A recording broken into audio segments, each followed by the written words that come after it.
Olá, seja muito bem-vindo a este canal, seja muito bem-vinda.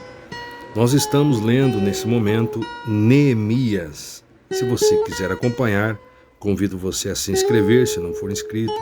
E não esqueça de ativar o sininho para receber as notificações das nossas próximas postagens, ok? Então vamos para o conteúdo de hoje. Neemias capítulo 1. Vida de oração e serviço de Neemias. Palavras de Neemias, filho de Acalias. No mês de Quisleu, isto é, entre novembro e dezembro, no 20º ano do reinado de Artaxerxes, quando me encontrava na capital do Império Persa, Susã, Anani, um de meus irmãos, veio de Judá com mais alguns homens. Indaguei-lhes pelos judeus que haviam voltado, os que sobreviveram ao cativeiro e a respeito de Jerusalém. Eles me informaram: aqueles que sobreviveram ao cativeiro e estão vivendo lá na província passam por grande tribulação, privação e humilhação. Os muros de Jerusalém foram derrubados e as portas da cidade queimadas. Versículo 4. Tendo ouvido este relato, assentei-me e chorei amargamente. Lamentei por alguns dias e coloquei-me em jejum e oração diante do Deus dos céus. E desabafei: ó Deus, Deus dos céus, Deus grande e terrível, que cumpres a tua palavra, a tua aliança, e usas de misericórdia para com aqueles que te amam e obedecem aos teus mandamentos. Versículo 6. Que os teus ouvidos estejam atentos e os teus olhos contemplem as palavras desta oração que o teu servo está apresentando diante de ti, dia e noite, em favor de teus servos, o povo de Israel. Sim, confesso os pecados que nós, os israelitas em geral, temos cometido contra a tua pessoa. De fato, eu e o meu povo temos errado sobremaneira. De fato, eu e o meu povo temos errado sobremaneira. Versículo 7. Temos agido de forma perversa, corrupta e vergonhosa contra ti, e não temos obedecido aos teus mandamentos, nem respeitado os teus decretos e as leis que ordenaste a teu servo Moisés. Contudo, lembra-te, por favor, do que prometeste a teu servo Moisés. 2 pontos. Se fordes infiéis, eu vos espalharei entre as demais nações da terra. Mas se voltardes para mim e obedecerdes aos meus mandamentos e os praticardes com amor, ainda que os vossos exilados estejam dispersos pelos lugares mais longínquos debaixo do céu, de lá os reunirei e os congregarei no lugar que escolhi para fazer habitar o meu nome. Versículo 10. Ora, estes precisamente são os teus servos e o teu povo amado, que resgataste com o teu grande poder e com teu braço forte. Versículo 11. Ah, Deus, eu te rogo, deixa teu ouvido alcançar o clamor deste teu humilde servo.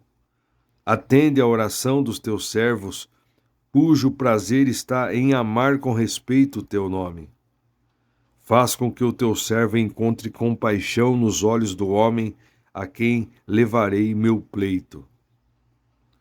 Nessa época, eu era copeiro, degustador de confiança do rei. Veja aqui no comentarista, aqui na nota de comentário, eu vou ler parcialmente aqui uma parte na Bíblia King James Fiel. Veja só. Neemias aludiu à advertência de Moisés, Deuteronômio 4, 27, 28, 64, de que Deus espalharia Israel entre as nações caso fosse infiel ao pacto. E em seguida resumiu a promessa de Deus a Moisés, Deuteronômio 31 ao 5, de que o arrependimento traria restauração. Neemias 1:9.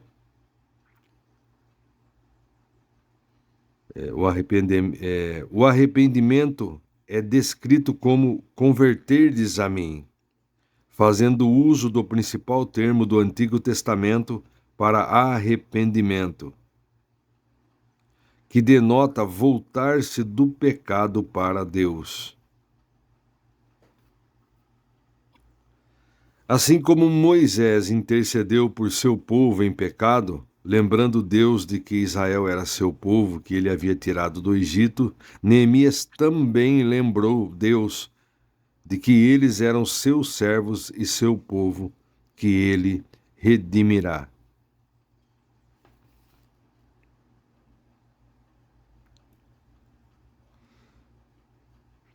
Aí veja aqui, somente no final da oração é que fica claro o motivo de um judeu como Neemias pensar que conseguiria se dirigir ao rei persa. 2 pontos. Eu era o copeiro do rei. O copeiro não apenas era responsável por escolher vinhos apropriados para o rei, como também os provava para garantir que não estavam envenenados. Agora estarei lendo o comentário aqui na Bíblia King James atualizada, da qual eu fiz a leitura. Veja só aqui no rodapé o que está escrito. Embora o texto bíblico comece com um livro à parte, em tempos antigos formava um único volume com a narrativa de Esdras. Neemias, mediante a cooperação de seus amanuenses, foi o historiador de seus próprios atos e dos acontecimentos observados durante sua vida, ainda que sua preocupação não fora escrever uma autobiografia especificamente. Seu nome é raro e de amplo significado. Neemias, cujo sentido remete a Deus é meu deleite, ou Deus consola, ou ainda descansa no Senhor. No 9º mês do ano, equivalente a um período entre os nossos meses de novembro e dezembro, era chamado Quisleu. E o 20º ano aqui significa precisamente o ano 445 a.C., do reinado de Artaxerxes I.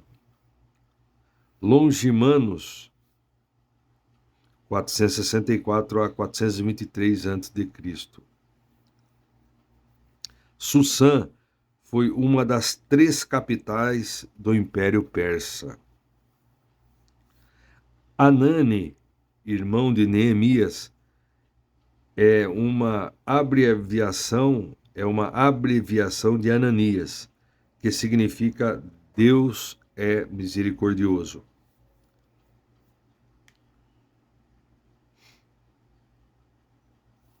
Apenas as pessoas mais pobres, humildes e fracas foram deixadas em Jerusalém pelos babilônios, a fim de cuidarem para que o mato não tomasse conta da cidade destruída e desabitada. Segundo Reis 25, 12. Muito bem, então nós vimos aqui nesse capítulo 1 de Neemias que vai relatar, que vimos o relato, como Neemias, um copeiro do rei persa, o rei Artaxerxes I, Neemias recebe notícias ruins sobre a situação de Jerusalém e seus muros destruídos. Isso leva à tristeza e ao jejum, buscando a misericórdia de Deus. Neemias ora fervorosamente, confessando os pecados do povo e pedindo orientação e favor para poder ajudar na reconstrução de Jerusalém. Neemias expressa sua confiança na fidelidade de Deus e o seu desejo de servir ao povo de Israel. Este capítulo estabelece o tom para a jornada de Neemias em liderar o esforço de reconstrução e restauração espiritual de Jerusalém. Muito bem, então, nós concluímos aqui a leitura de Neemias capítulo 1, querendo Deus. Subsequentemente estaremos lendo o capítulo 2, que veremos Neemias vai a Jerusalém em missão e depois ali faz a avaliação dos muros de Jerusalém. Avaliação dos muros de Jerusalém. Até a próxima.